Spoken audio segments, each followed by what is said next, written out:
अस्सलामु अलैकुम वरहमतुल्लाहि वबरकातुहू। अल्हम्दुलिल्लाहि रब्बिल आलमीन वस्सलातु वस्सलाम अला सय्यिदिल मुखलिसीन व अला आलिहि व अस्हाबिहि अहलिस सराइरिस साफियात अम्मा बअद। अन अब्दुल्लाह इब्न सलाम रज़ियल्लाहु अन्हु क़ाल रसूलुल्लाह सल्लल्लाहु अलैहि वसल्लम या अय्युहन नास अफ़शुस सलाम व अत्इमुत तआम वसिलुल अरहाम वसल्लु बिल्लैलि वन्नासु नियाम तदखुलुल जन्नत बिसलाम। रब्बुल आलमीन का बेपनाह शुक्र एहसान है, उसी की तौफीक और इनायत से अल्हम्दुलिल्लाह आज हमने 24वें पारे का इख्तिताम किया और 25वें पारे का निस्फ हिस्सा आप लोगों के सामने पढ़ा गया। रब्बुल आलमीन से दुआ करते हैं कि अल्लाह ताला हमारे कुरान सुनने सुनाने, कुरान पढ़ने पढ़ाने को कबूल फरमाए।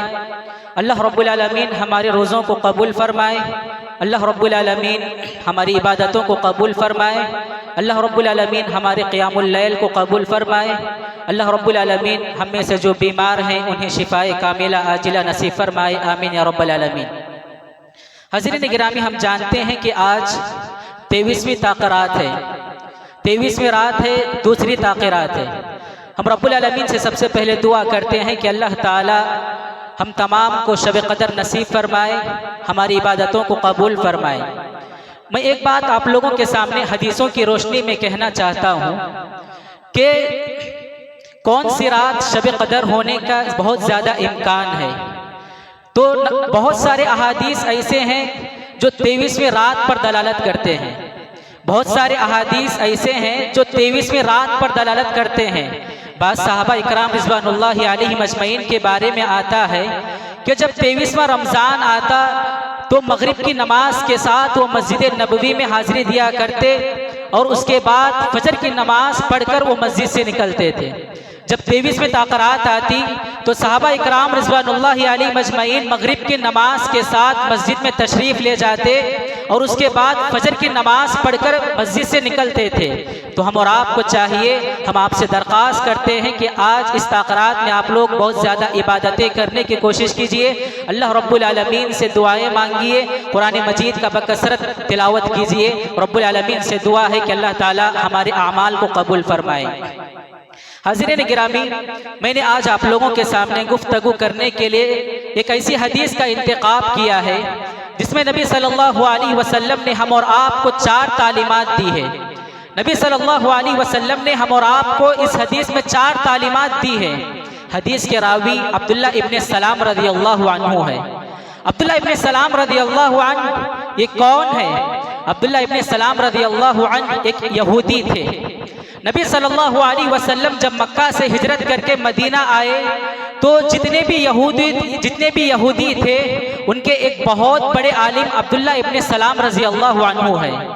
जब नबी सल्लल्लाहु अलैहि वसल्लम मक्का से हिजरत करके मदीना आए तो नबी सल्लल्लाहु अलैहि वसल्लम का नाम बहुत ज़्यादा सुनते थे। मदीने की हर गली में, मदीने के हर घर में नबी सल्लल्लाहु अलैहि वसल्लम का तज़किरा होता था। नबी सल्लल्लाहु अलैहि वसल्लम का बहुत ज़्यादा चर्चा होता था। तो अब्दुल्ला इब्न सलाम कहते हैं कि मैं एक मरतबा रास्ते में अपने घर से निकला कि मेरे दिल में एक ख्वाहिश पैदा हुई कि मैं नबी सल्लल्लाहु अलैहि वसल्लम को देखूं कि नबी कौन है।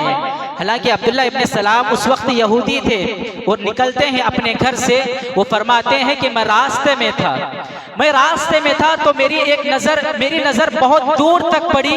मैं एक ऐसे चेहरे को देखा कि वो चेहरा इतना नूरानी चेहरा था कि मेरे दिल ने कहा अल्लाह की कसम ये किसी झूठे का चेहरा नहीं हो सकता, अल्लाह की कसम ये किसी झूठे का चेहरा नहीं हो सकता। तो अब्दुल्ला इब्न सलाम कहते हैं कि मैं और करीब गया और देखा कि नबी सल्लल्लाहु अलैहि वसल्लम एक शख्स से गुफ्तगू कर रहे हैं और इस हदीस को इरशाद फरमा रहे हैं कि मैंने जिस हदीस का आगाज़ दर्स में किया, इस हदीस का इरशाद नबी सल्लल्लाहु अलैहि वसल्लम उस शख्स से फरमा रहे थे।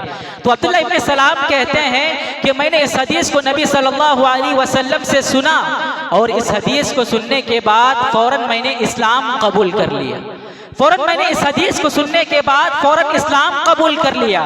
नबी सल्लल्लाहु अलैहि वसल्लम एक मर्तबा अपने घर में थे तो हजरत अब्दुल्ला इब्ने सलाम नबी सल्लल्लाहु अलैहि वसल्लम से कहते हैं कि अल्लाह के नबी सल्लल्लाहु अलैहि वसल्लम अभी आपके पास कुछ यहूदी अहबाब आएंगे, अभी आपके पास कुछ यहूदी अहबाब आएंगे तो आप उनसे कहें कि अब्दुल्ला इब्ने सलाम के बारे में तुम क्या जानते हो। तो जब वो यहूदी नबी सल्लल्लाहु अलैहि वसल्लम के पास आए तो अब्दुल्ला इब्ने सलाम दरवाजे के पीछे छुपे हुए थे। तो नबी सल्लल्लाहु अलैहि वसल्लम ने उन लोगों से कहा कि अब्दुल्ला इब्ने सलाम के बारे में तुम क्या जानते हो। तो जो यहूदी आए हुए थे उन लोगों ने कहा कि अब्दुल्ला इब्ने सलाम हम में से बहुत अच्छे आदमी हैं, बहुत अच्छे इंसान हैं, और उनके जो बाप थे वो भी बहुत अच्छे हैं और उनके जो दादा थे वो भी बहुत अच्छे हैं।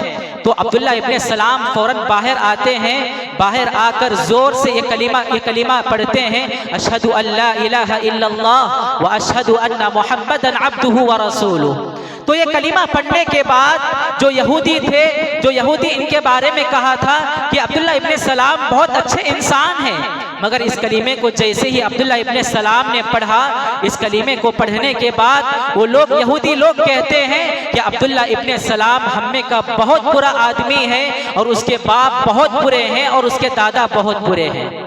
एक हदीस को सुनने के बाद अब्दुल्ला इब्ने सलाम रज़ियल्लाहु अन्हु इस्लाम कबूल करते हैं। इस्लाम कबूल करने के बाद उनका मकाम सहाबा में बहुत बड़े उलमा में शुमार होता था। जिस हदीस को सुनकर वो नबी सल्लल्लाहु अलैहि वसल्लम की ज़बानी जिस हदीस को सुनकर वो इस्लाम कबूल किए, वो हदीस बहुत सारे तालीमात हम और आपको देती है। नबी सल्लल्लाहु अलैहि वसल्लम फरमाते हैं, या अय्युहन्नास अफ़शुस सलाम, कि अय लोगों तुम सलाम को आम करो, अय लोगों तुम सलाम को खूब फैलाओ। हमारा मुआशरा ये है कि हम और आप, अगर किसी की हम और आपके पास पहचान होती है या जो रिश्तेदार हमारे होते हैं हम उन्हीं को सलाम करते हैं, उसके अलावा जो भी होते हैं उन लोगों को हम सलाम नहीं करते।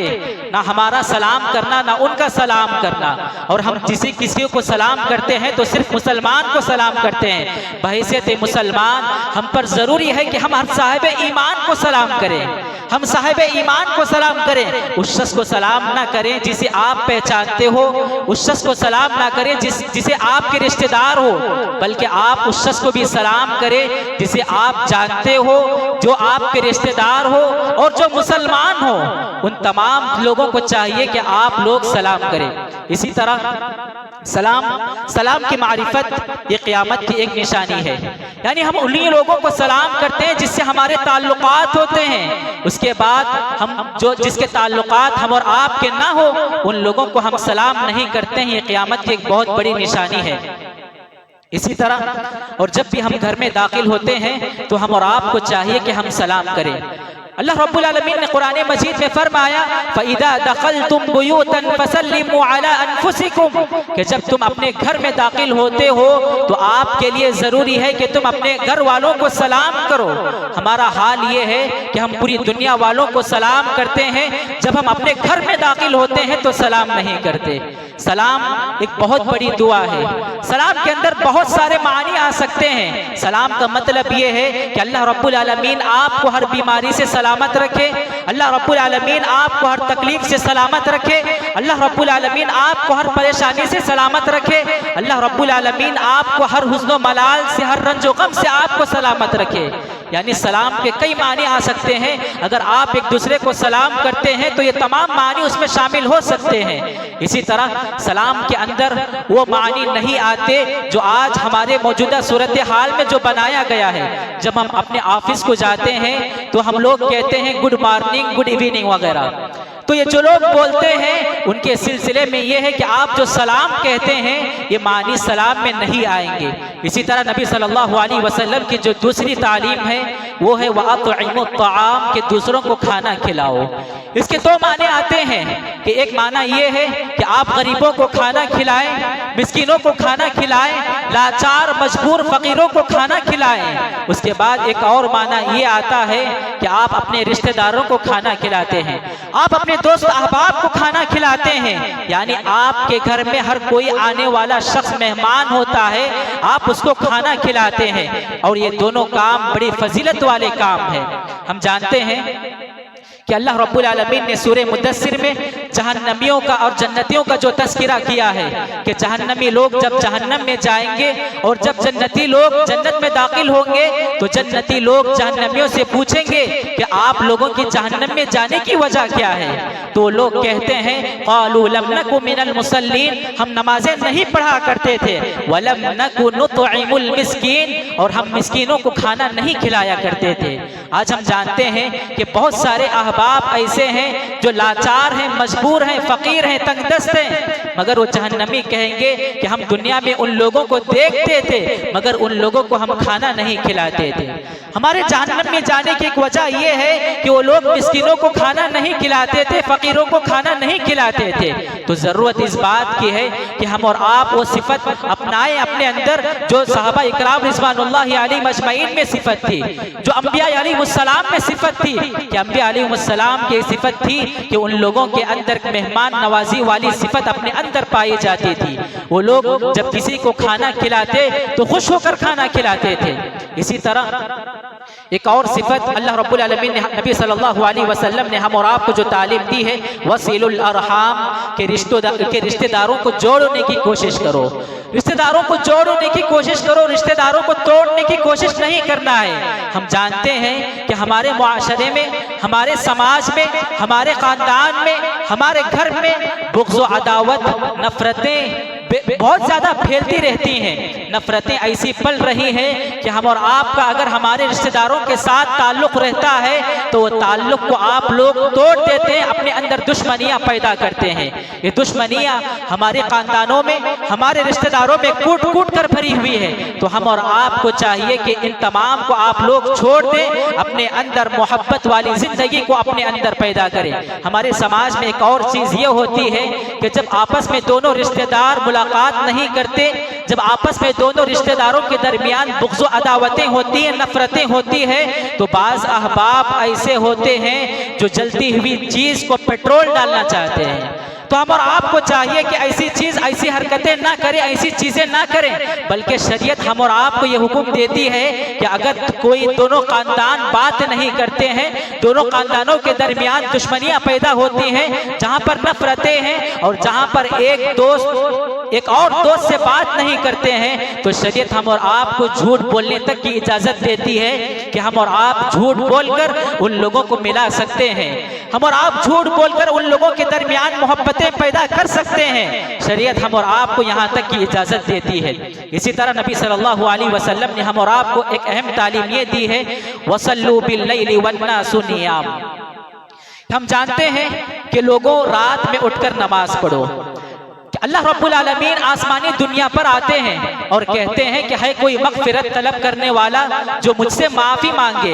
अगर कोई बंदा उठकर अपनी नींद को कुर्बान करके अगर कोई बंदा अल्लाह रब्बुल आलमीन के सामने 2 रकात नमाज पढ़ता है, 8 रकात नहीं, अगर कोई बंदा आदत के लिए 2 रकात नमाज पढ़ता है और अल्लाह रब्बुल आलमीन से दुआएं करता है, तो अल्लाह रब्बुल आलमीन को उसको ये अदा बहुत पसंद आती है। अल्लाह रब्बुल आलमीन आपसे खुश होते हैं और अल्लाह रब्बुल आलमीन आपकी दुआओं को कबूल फरमाते हैं। अगर ये 4 काम हमारी जिंदगियों में हो तो नबी सल्लल्लाहु अलैहि वसल्लम फरमाते हैं तदखुलुल जन्नत बिसलाम, तो हम तमाम लोग जन्नत में सीधे दाखिल हो जाएंगे। तो जरूरत इस बात की है कि हम और आप इन 4 चीजों को अपने अंदर अपनाने की कोशिश करें। अब्दुल्ला इब्ने सलाम रजी अल्लाह अन्हु जो कहते हैं कि नबी सल्लल्लाहु अलैहि वसल्लम ने मुझे ये 4 तालीमात ऐसी दी कि मेरे दिल में 4 तालीमात ऐसी रह गई कि मैं अपनी जिंदगी में इन तमाम तालीमात को अपनाने लगा। रब्बुल आलमीन से दुआ करते हैं कि अल्लाह ताला हम सबको इन पाकीज़ा तालीमात पर अमल करने की तौफीक अता फरमाए। आमीन या रब्बल आलमीन। वस्सलामु अलैकुम व रहमतुल्लाहि व बरकातुहू।